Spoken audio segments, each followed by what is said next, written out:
সাতক্ষীরায় বেড়েছে শীতের প্রকোপ। এতে ভোগান্তিতে পড়েছে খেটে খাওয়া মানুষরা। একই সঙ্গে হাসপাতালগুলোতে বাড়ছে শীতজনিত রোগের সংখ্যাও। এ বিষয়ে আরও জানাতে এই মুহূর্তে যুক্ত হচ্ছেন আমাদের সহকর্মী শরীফুল্লাহ কায়সার সুমন। সুমন, শীতের প্রকোপ কিরকম দেখছেন এবং হাসপাতালে রোগীর চাপ বাড়ায় কি করছেন, কি বলছেন কর্তৃপক্ষ, বিস্তারিত নিয়ে জানাবেন। শায়না, দাঁড়িয়ে আছি সাতক্ষীরার যেটি 0 পয়েন্ট, সেই শূন্য রেখাতে দাঁড়িয়ে আছি। এখানে মূলত বিশেষ করে দক্ষিণ পশ্চিম উপকূলের জেলা সাতক্ষীরায় শীতটি মূলত অনুভূত হচ্ছে বিশেষভাবে। সেটি হচ্ছে রাতে। দিন আসবার সাথে সাথে এই তীব্রতা কমছে বটে, তবে শীতটি অনুভূত হচ্ছে রাতে। আবহাওয়া অধিদপ্তর আমাদেরকে জানাচ্ছে যে সর্বনিম্ন তাপমাত্রা 14, 13, 12 এরকম নিচে নেমে আসছে, কিন্তু এটি অনুভূত হচ্ছে 11, 10, 9 মতো।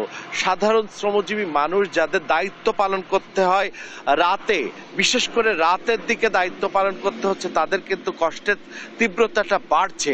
কি অবস্থা, আর সাধারণ মানুষের কি অবস্থা দেখছেন শীতে? সাধারণ মানুষের অবস্থা খারাপ, কারণ রাতে ঠান্ডা বেশি, এখনো ঠান্ডা আছে প্রচুর, যা সাধারণ মানুষের জন্য একটু চলাচল কষ্ট হচ্ছে। আপনিও তো রাতে ডিউটি করেছেন?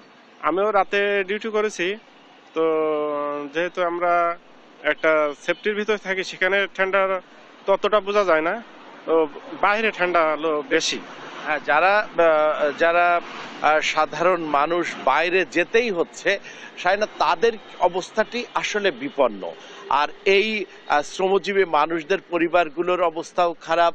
সাধারণ বয়োবৃদ্ধ এবং যারা শিশু, তাদের অবস্থাও খারাপ। এবং এই পরিস্থিতিতে শীতজনিত রোগে আক্রান্ত হচ্ছে সেসব মানুষেরা, উপকূলের এইসব মানুষেরা।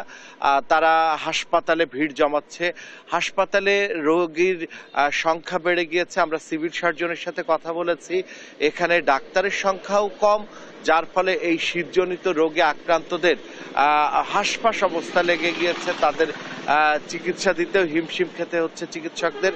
এবং এই পরিস্থিতি উপজেলা স্বাস্থ্য কমপ্লেক্সের ক্ষেত্রেও একই চিত্র দেখা যাচ্ছে। সাতক্ষীরার 7টা উপজেলাতেও একই চিত্রই দেখা যাচ্ছে। এই ছিল সাতক্ষীরার যে শীতে পরিস্থিতি এবং মানুষের যে নাকাল অবস্থা, তার সর্বশেষ।